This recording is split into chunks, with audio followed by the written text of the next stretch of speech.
लाल की जय। सियावर रामचंद्र की जय। श्रीमद् सद्गुरु सरकार की जय।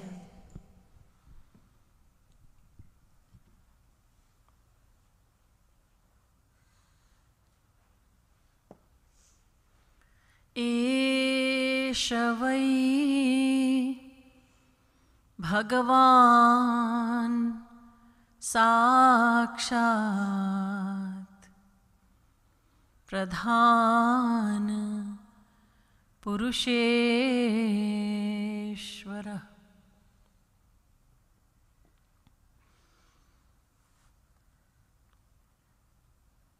गुरुर्ब्रह्मा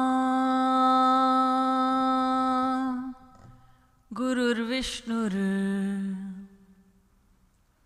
गुरुर्देवो महेश्वरः। गुरुः साक्षात् परब्रह्म तस्मै श्री गुरवे नमः। भ्रातस्तिष्ठतले तले विटपिनां ग्रामेषु भिक्षामट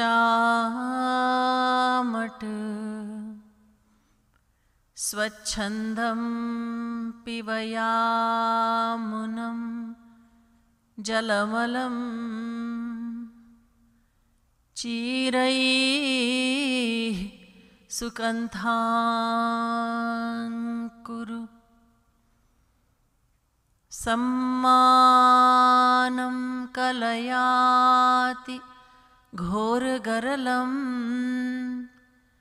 नीचापमानं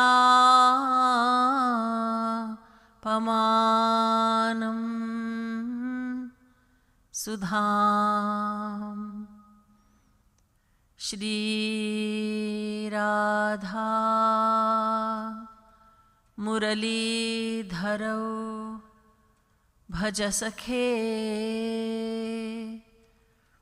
वृन्दावनं मा त्यज। नमः कमलना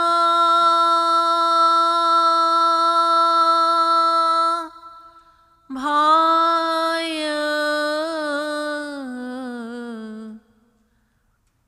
नमः कमलमालिने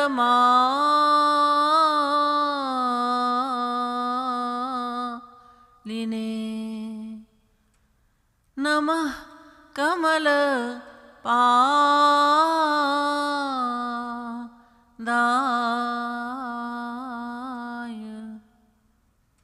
नमस्ते कमलेक्षण।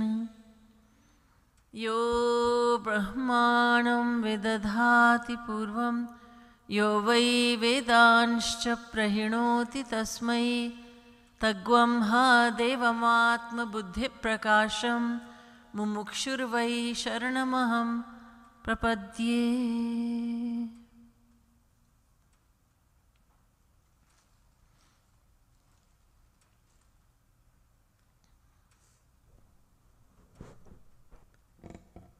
Devoted souls, God, His names, His glory, His pastimes, His saints, and His abode are all one. They all have the same powers. By doing Roop Dhyan of any one of these, we can attain God realization. So let's chant Jai Jai Shama, Jai Jai Sham. All glory to Radha and all glory to Shri Krishna.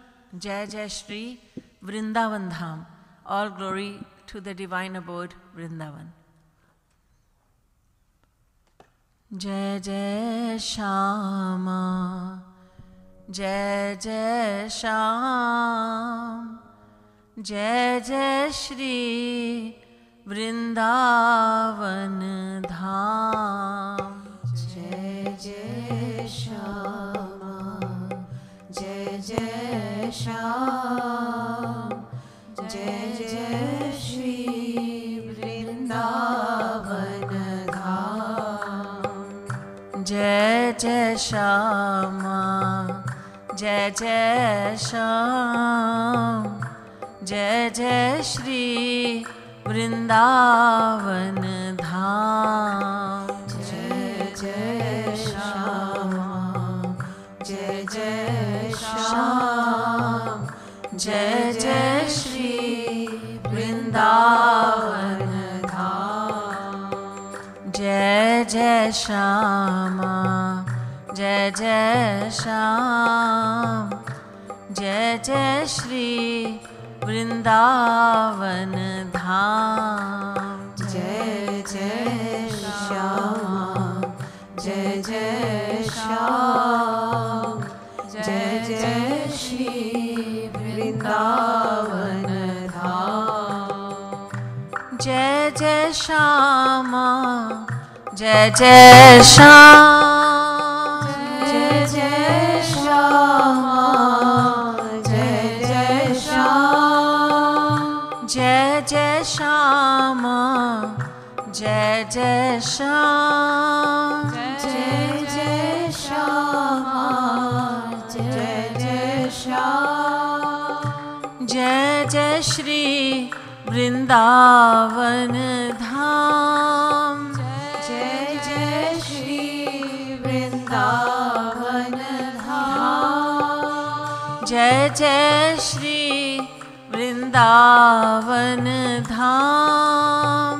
जय जय श्री वृंदावन धाम।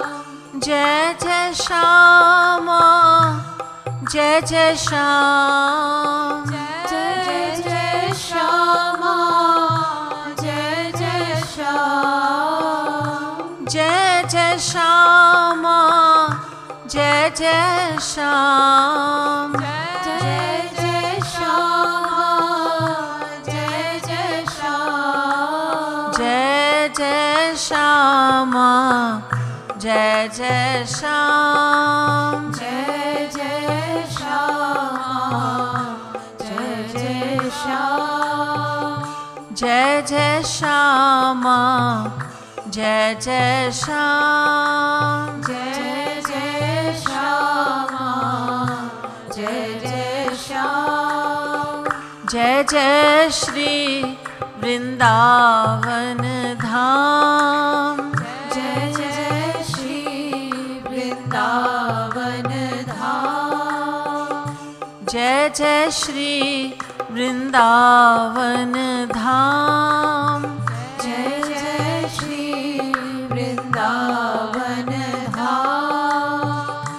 जय जय श्यामा जय जय श्याम जय जय श्यामा जय जय श्याम।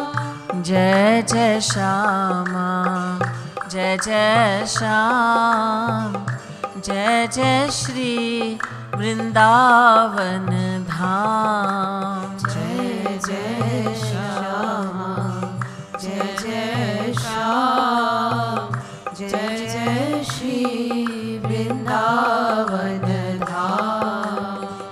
जय जय श्यामा जय जय श्याम जय जय श्री वृंदावन धाम। जय जय श्यामा जय जय श्याम जय जय श्री वृंदावन धाम। जय जय श्यामा जय जय श्याम जय जय श्यामा जय जय श्याम। जय जय श्यामा जय जय श्याम जय जय श्यामा जय जय श्याम। जय जय श्री वृंदावन धाम। जय जय श्री वृंदावन धाम। जय जय श्री वृंदावन धाम। जय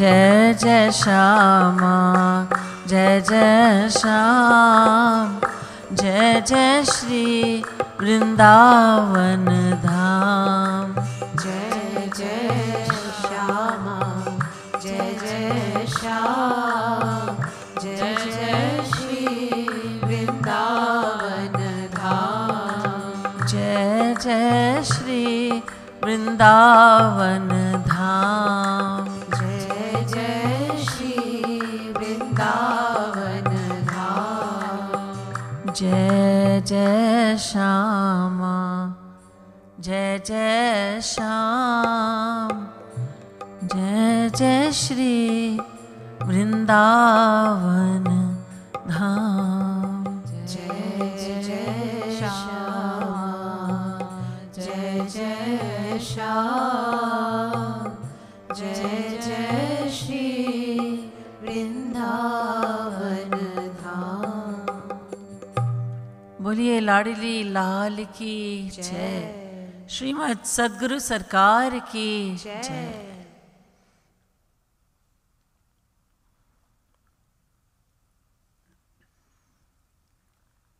Devotional listeners, I now humbly request your full attention. Today's topic is 6 characteristics of self-surrender. Surrender means to give our mind and our heart to God. But we want to know, am I surrendering myself properly? I would like some explanation. What are some of the concepts? What are some of the things I should look out for to decide whether or not I'm surrendered? Or what do I need to do further to make sure that I am surrendering myself to God and Guru? So in Paramatma Sandarbha, Jeev Goswami Ji has told us about 6 characteristics of self-surrender.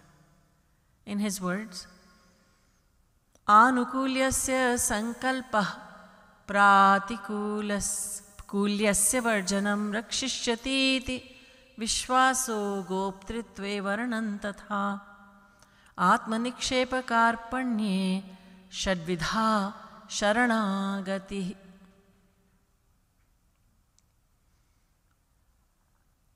Jeev Goswami Ji says, first of all, Anukulyasya sankalpah. Love God with favorable feelings, feelings of love.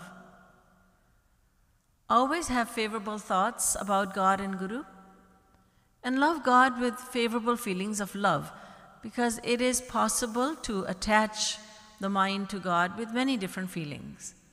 Kamam, krodham, bhayam, sneham, aikyam, sauhardam evacha, nityam harau vidadhatu, yanti tanmayatan hite. The Bhagavad Puran says that you can attach your mind to God with anger, with lust, kamam, lust, krodham, anger, kamam, krodham, bhayam, through fear, or with favorable feelings of friendship. So, although we can attach our mind to God in many different ways, but it has been told to us that we should surrender our mind to God with favorable feelings of love. The gopis attached their minds to Sri Krishna with feelings of love and adoration. They adored him. And they attached their minds to him with lustful feelings. They saw him to be a very handsome young man, a boy. He was very small, but he could increase his age. He would look much older than he was whenever he wanted. A gopi said to Yashoda, Yashoda, don't think that I'm making these stories up.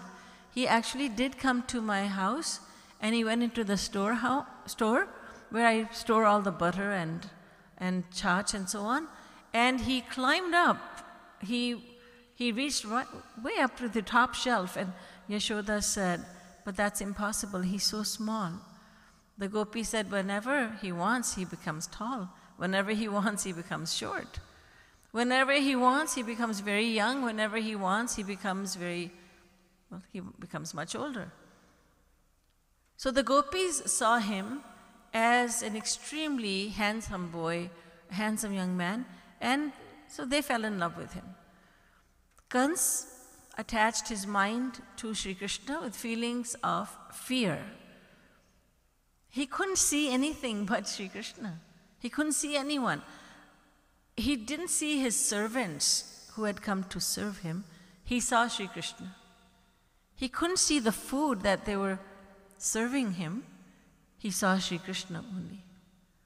He couldn't see the clothes that were being brought to him, his royal robes. He saw only Sri Krishna. He had so much fear for he was so afraid of Sri Krishna that he saw him everywhere. Sarvam kalvidam Brahma. Shishupal attached his mind to Sri Krishna with feelings of hatred. So many, many devotees have attached their minds to Bhagwan Sri Ram and Bhagwan Sri Krishna with many different feelings. But for us, it has been advised that we should have favorable feelings of love and adoration for Sri Krishna. The adverse feelings of hatred and fear and so on, to have these feelings, there have to be two conditions that are fulfilled.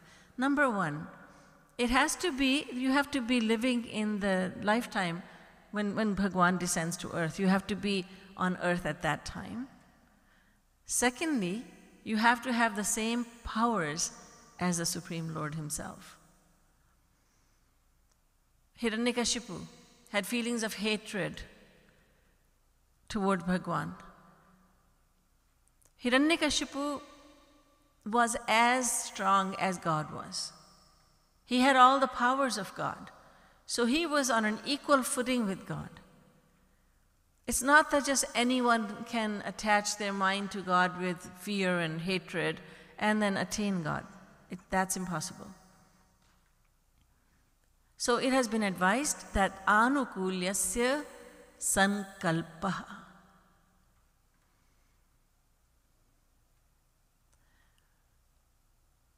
Also, this means that we should accept everything that is going to help us surrender to God.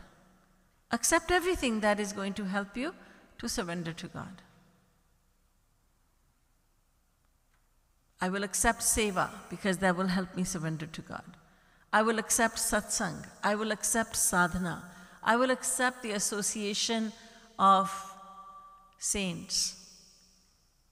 All this will help me to surrender myself.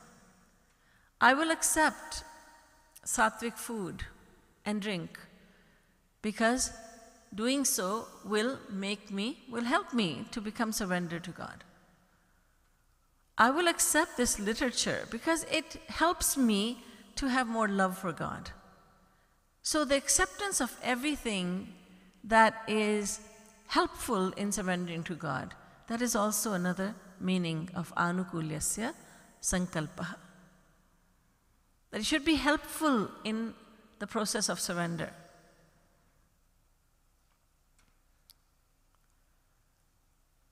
And next, pratikulyasya varjanam. Do not have unfavorable thoughts about God and Guru. Now, at first sight, we are likely to think that that Jiva Goswami Ji is being redundant. He has already said, have favorable feelings. Don't have any doubts. That's another meaning of anukulyasya sankalpaha. Do not ever have doubts about God and Guru. Do not think, why does he do what he does? His works are works of yoga maya. With our mind, which is controlled by maya, we simply cannot comprehend the divine actions of God and Guru. So always be anukul, always have favorable thoughts about God and Guru. If something doesn't make sense, it's because the mind is not capable of understanding this. But God and Guru are doing things that are totally against worldly conventions. What is considered to be very, very wrong in the world, God is doing that. His saints are doing that. That doesn't make sense to me. Yes, to a limited material mind, the divine actions of God and godly saints do not make sense. But they do not follow, and they do not have to follow the conventions of the world. They do not have to obey the laws of the Vedas. Someone who has attained God realization, a saint, he steps on the Vedas. He doesn't have to obey the laws of the conventions of the Vedas, the instructions of the Vedas. He has gone beyond them. Now the Vedas bow to him. The Vedas do namaskar to him. He does not have to do namaskar to the Vedas. He is greater than the Vedas. So he could step on them, and it's not a sin for him. For anyone else, for someone who's controlled by Maya, that is a sin. To walk on the Vedas, to step on them, that is a sin. But not so for even a godly saint, what to speak of God himself. What is sinful for a worldly person is not sinful for a saint. What is wrong, what is considered to be wrong in our eyes, in a worldly person, this is a wrong action. That is a divine action when it is performed by God who comes down to earth and by godly saints, God-realized ones. So, anukulyasya sankalpa, always have favorable thoughts about God and godly saints. And then number 2, pratikulyasya varjanam, do not ever have unfavorable thoughts about them. This seems to be redundant, but it is not. If at some point you cannot have favorable thoughts, at least don't have unfavorable thoughts. Just remain neutral. Have no feelings, neither here nor there. I'll just be neutral. I will not have adverse feelings. If I cannot be favorable, I will not be unfavorable either. Jiva Goswami Ji says, do not have unfavorable thoughts about God and saints.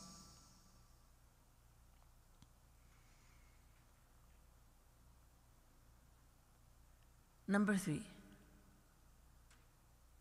have faith that He will protect you. The one who wishes to surrender to God must have faith that God will always protect him. Prahlad was fearless. He was absolutely free of fear. Hiranyakashipu committed so many atrocities towards his little son, but Prahlad, the little devotee, he was unperturbed. He had firm faith. He was boiled in oil, but God protected him by turning that hot oil into cool flowers. Prahlad was thrown down the cliff into the ocean, but God picked him up with His own merciful hands. Prahlad was trampled upon by elephants, but the elephants could not harm him in the least. God protects the surrendered soul. So there must be a faith, that firm faith, strong faith, that God will protect me. Bhagavan Sri Krishna says in the Gita, does he not? Yogakshemam vahamyaham. Ananyas chintayanto mam ye janah paryupasate tesham nityabhiyuktanam yogakshemam vahamyaham. I will give you what you are lacking,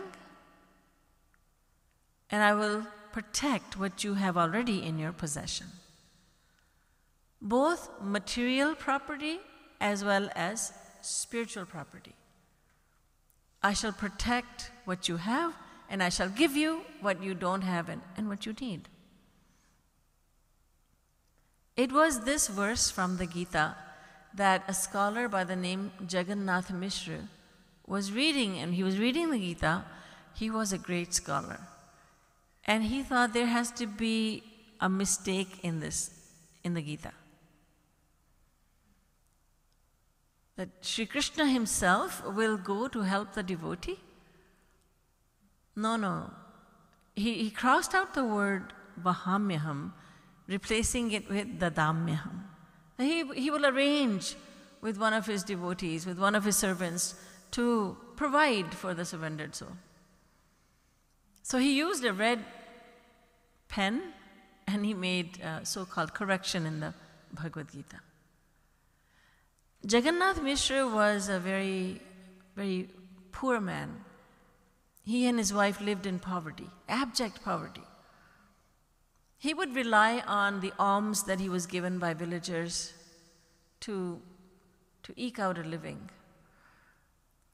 So early one morning, his wife was thinking, what are we going to eat today? There is nothing at all at home. There is nothing. And her husband went off to bathe in the Gangaji, as he always did. He was gone and she was lost in thoughts. Whatever will I give him today to eat? There is nothing. And as she was thinking, as she was lost in her thoughts, there was a knock at the door. She opened the door to find a little boy standing out there. But this little boy, she couldn't even see his face because he was carrying a huge sack on his head. And it looked very heavy. He asked for help and she took the sack and she relieved him of this burden. And then when she looked at the boy, she saw that he had many bruises, cuts and bruises on his face. Her heart was filled with compassion and she asked, "Beta, how did this happen? Who did this to you?" And that little boy said, "Mother, your husband did this to me. I am one of his students, and he did this to me." And she started thinking, but my husband is such a gentle person. He doesn't go around beating boys, beating children. Whatever came over him? Has he gone out of his mind? And the boy said your husband has sent this with me. And then he left. And that boy was none other than Sri Krishna himself, who had come in the form of a little boy to deliver foodstuff to his devotees. So Jagannath Mishra's wife took the sack inside, opened it, and she was surprised to see so much foodstuff. There was flour, there were lentils, there were fruits, vegetables. So much grocery, so much produce, so many grains, so many lentils. And she thought, oh, he has provided, he has arranged for food. But why did he beat this little boy? I'm waiting for him to get home, and I will tell him a thing or two. When her husband came home, she didn't say anything else, but she just said, "Why did you beat that little boy?" He had no idea, and he asked, "Which little boy?" "That little boy, your student, with whom you have sent all this." "All what?" "All this food stuff." "I didn't send any food stuff with any little boy, and I don't beat my students. I didn't do that. What are you talking about?" And she thought, oh, my husband has lost his mind. And he's thinking, my wife, poor wife, she has finally lost her mind. She's gone crazy. I don't know what she's talking about. Where did this all come from? They were both arguing with one another, and suddenly, with Sri Krishna's grace, Jagannath Mishra, the scholar, came to understand everything. And he started crying. He started wailing, saying, "Oh, my Lord, forgive me, forgive me. Oh Krishna, forgive me. I found fault with your Gita. How arrogant I was. How arrogant I am. What a sin I have committed by finding fault with your words. I had my doubts that you, the Supreme Lord, you would not go personally to help a devotee. But today, you personally delivered all this food stuff, knowing that there was nothing to eat at home. Jagannath Mishra begged for forgiveness from Sri Krishna. And then fully accepted that God does personally help the devotee by giving him what he is lacking and by protecting what he already has in his possession, both materialistically speaking and spiritually speaking.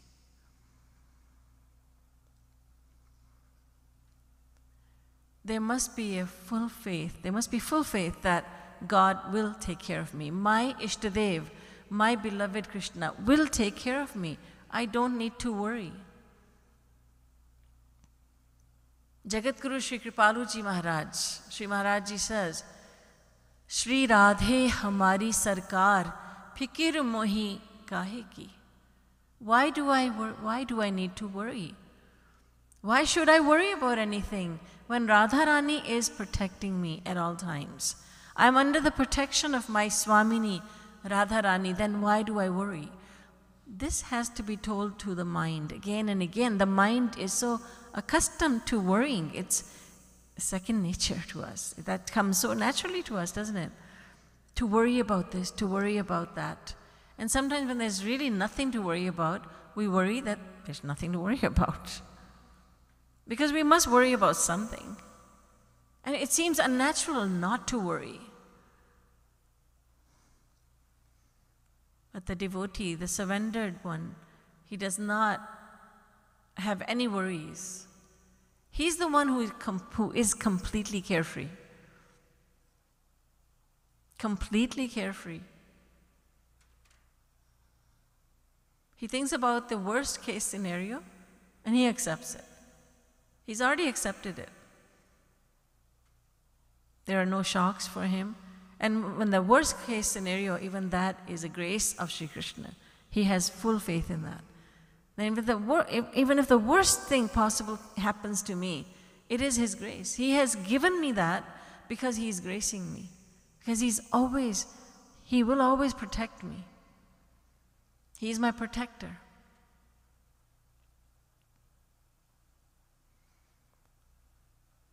And next, He is my guardian. He will protect me. He will always protect me, and He is protecting me at present. He is my guardian. He is my protector. Ajgar kare na chakari, panchi kare na kam. Does a snake have a job, and that's how the snake is able to survive? Now these creatures don't have jobs. Ajgar kare na chakari, panchi kare na kam. These animals, these creatures, birds and a snake, they don't have a job, they don't earn money, but God takes care of them. They don't have to worry about anything, God is taking care of them. Even if there's a tiny little creature living under a rock, God has provided for that tiniest little creature. And we are human. We are the most favored children of God. God says in the Ramayana, Sabte adhik manuj mohi bhai. Sab mam priya sab mam upjaye. Sabte adhik manuj mohi bhai. All living creatures are my children, says God. But out of all the creatures, all of my children, I love my human children the most. Seeing that He is providing for insects, worms, animals, birds, He's providing for all these creatures, why would He not provide for me? Why do I worry? Why should I worry?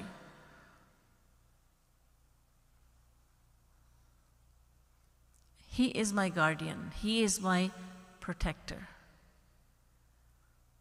I don't understand His ways, and I am not able to. I cannot understand His ways, and I will not try to do that.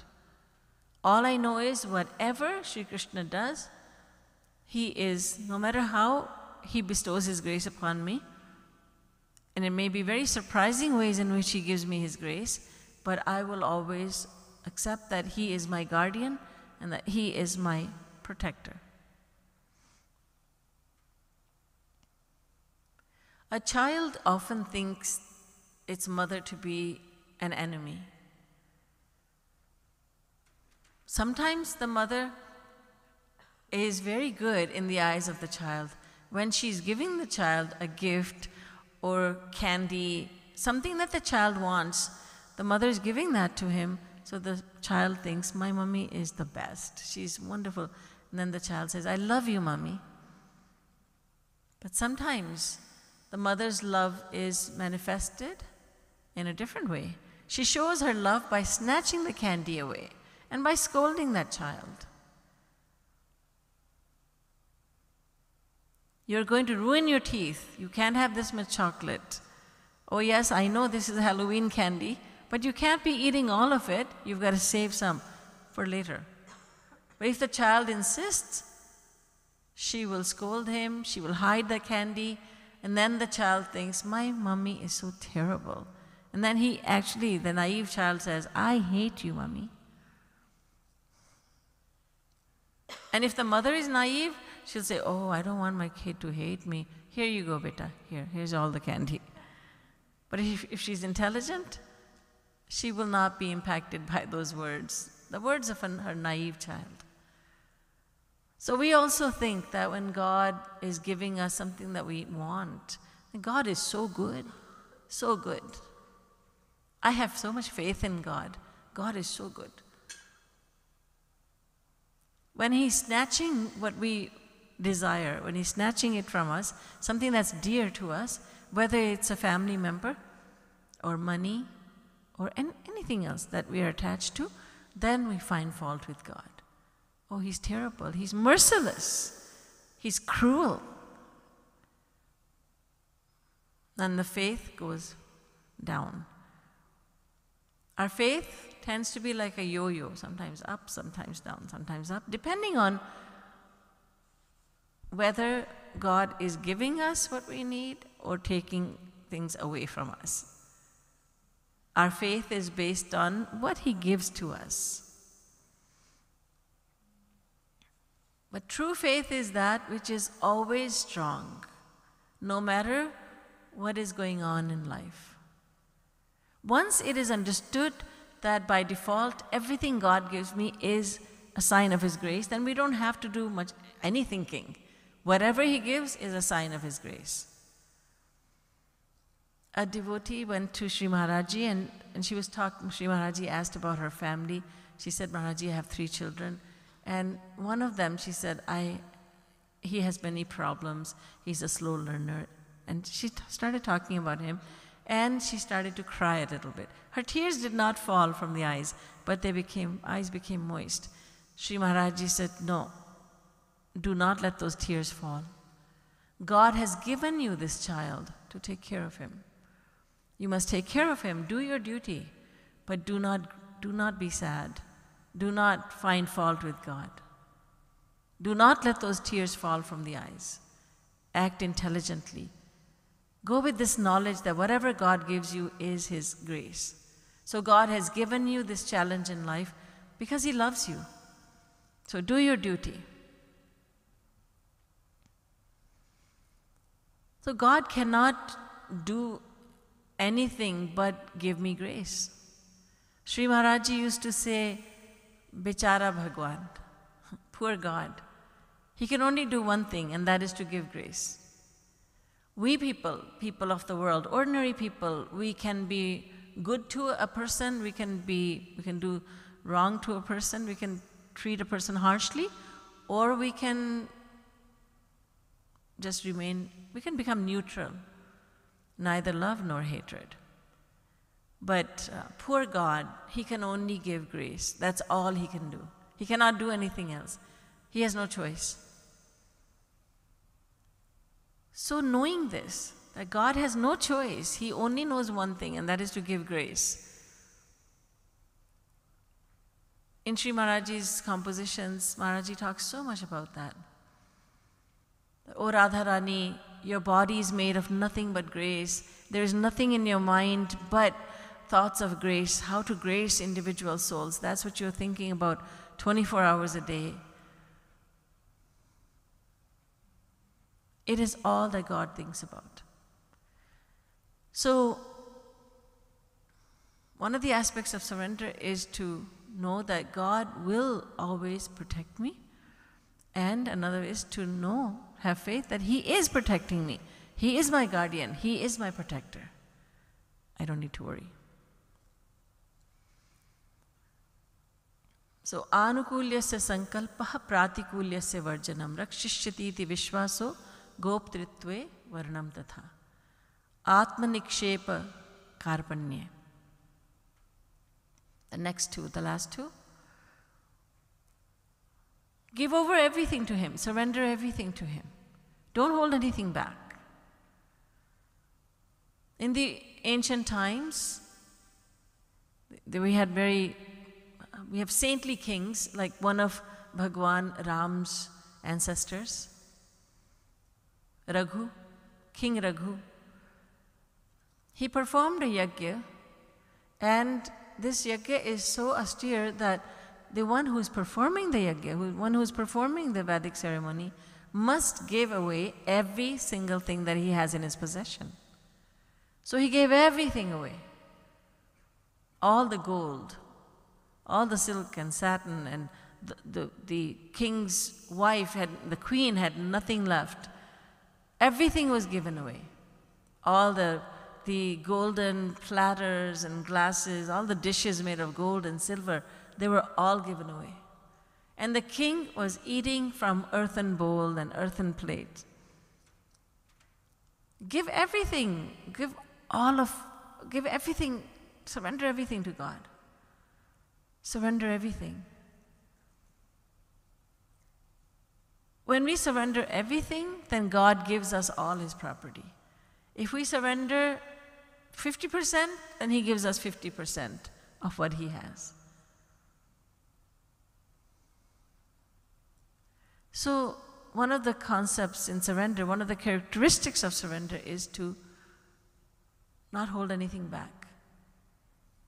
Sometimes trying to make the devotees understand this concept, Maharaji would say from time to time,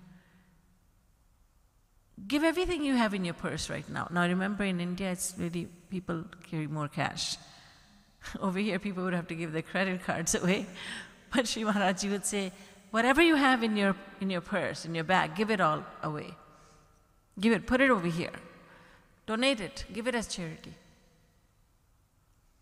And everybody did that happily because Sri Maharaji trained everyone so well.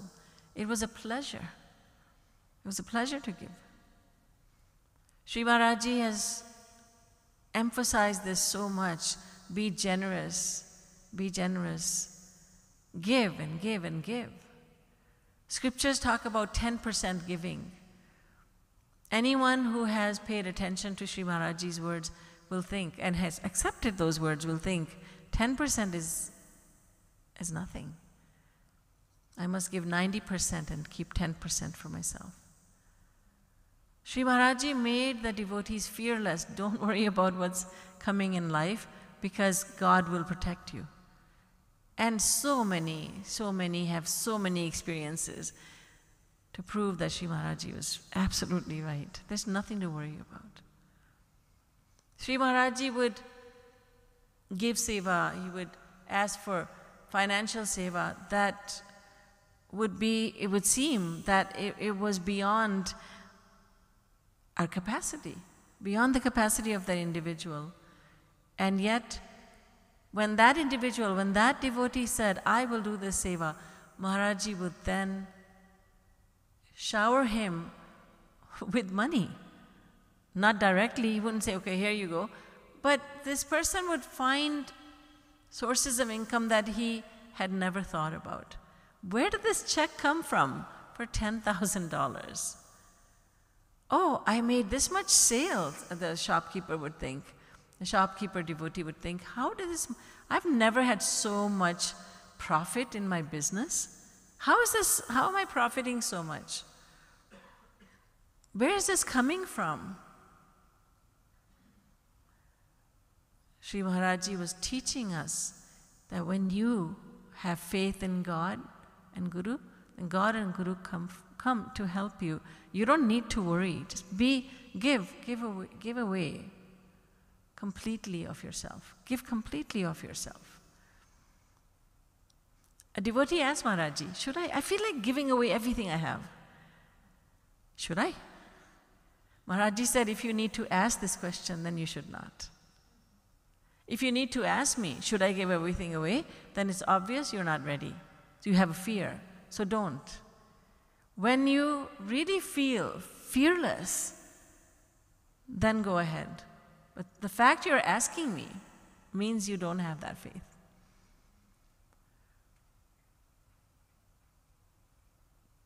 Give completely of yourself, tan, man, dhan, physically, financially, mentally. There should be not even the slightest little lack in self-surrender. Yada hyevaisha etasminnu dharmantaram kurute athatasya bhayam bhavati. Taittiriya Upanishad. God will not give His complete grace if there is a slightest little lack in your self-surrender, say the Vedas. So give completely of yourself. And finally, even after giving everything away, you should not have the slightest bit of pride. Oh, I have given everything away. Not even the smallest little pride of having given everything. There was a devotee who lives very close to Mangar. And in the town called Kunda, Harnamganj, Kunda. And his friends and neighbors, they said, oh, we've heard that you have given everything to your Guru. And he said, no, you heard it wrongly. No, I haven't given him everything. He has given me his everything. You heard it wrongly. I haven't given him my everything. He has given me his everything. So it's in fact God and Guru who give everything away to us. And if we give everything that we have away, what have we really given away? Worldly things, impure things. And when we give the impure possessions that we have, God and Guru make them divine, they purify them and give them back to us.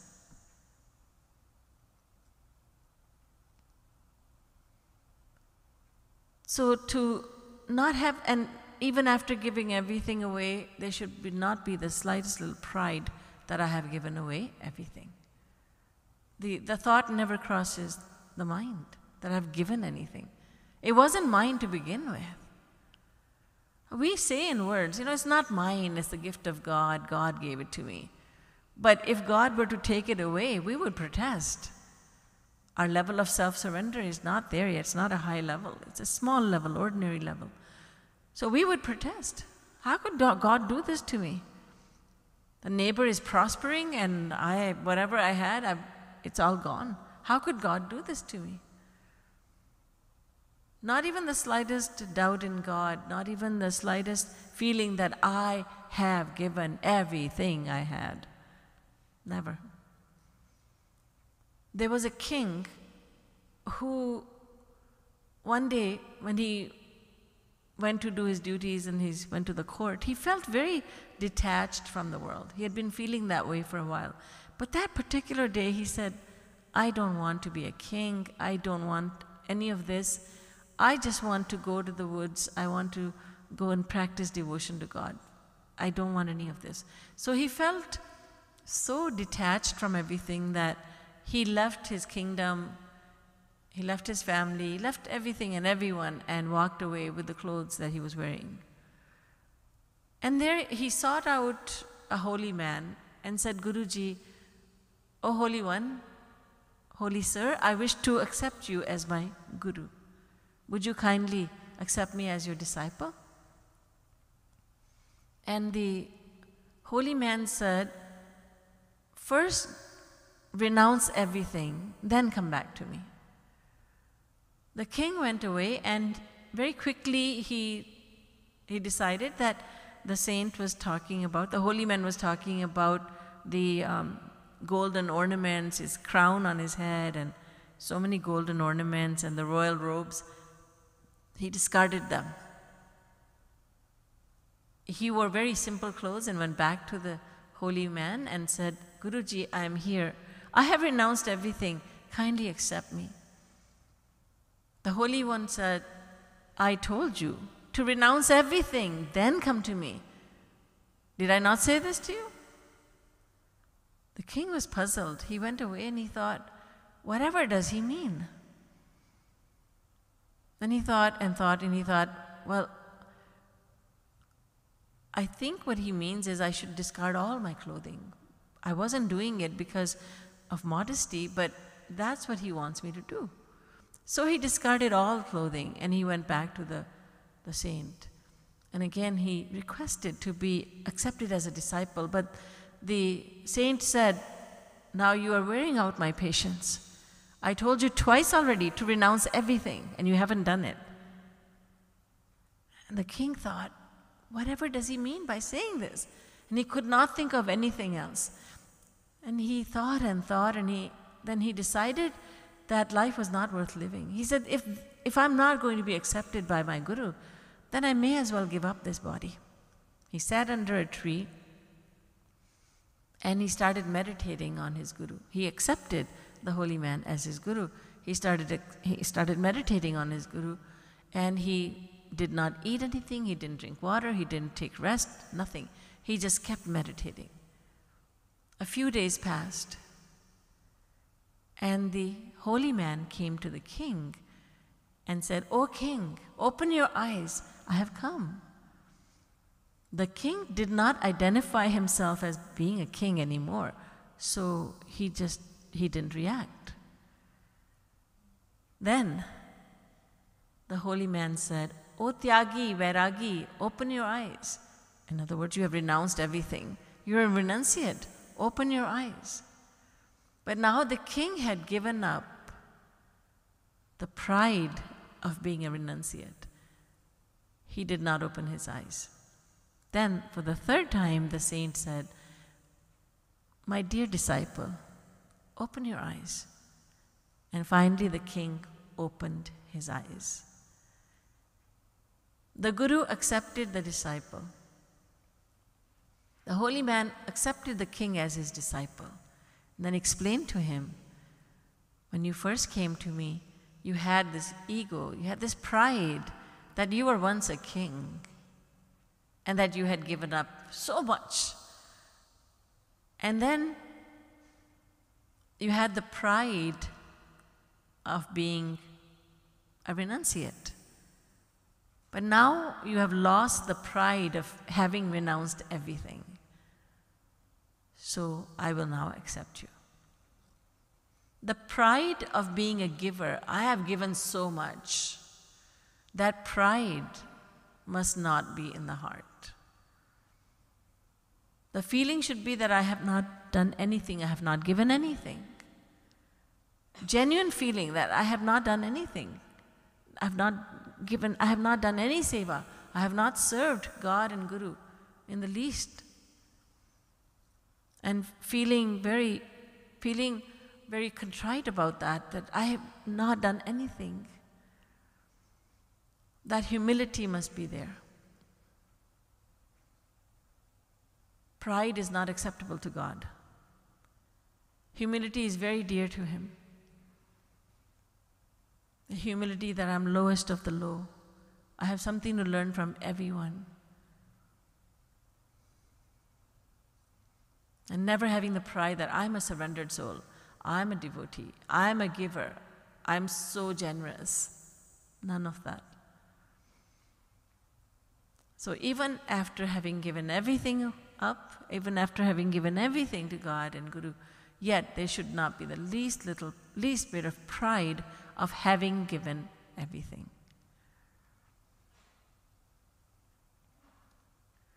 These are the 6 characteristics of self-surrender as told to us in the scripture called Jeev Sandarbha,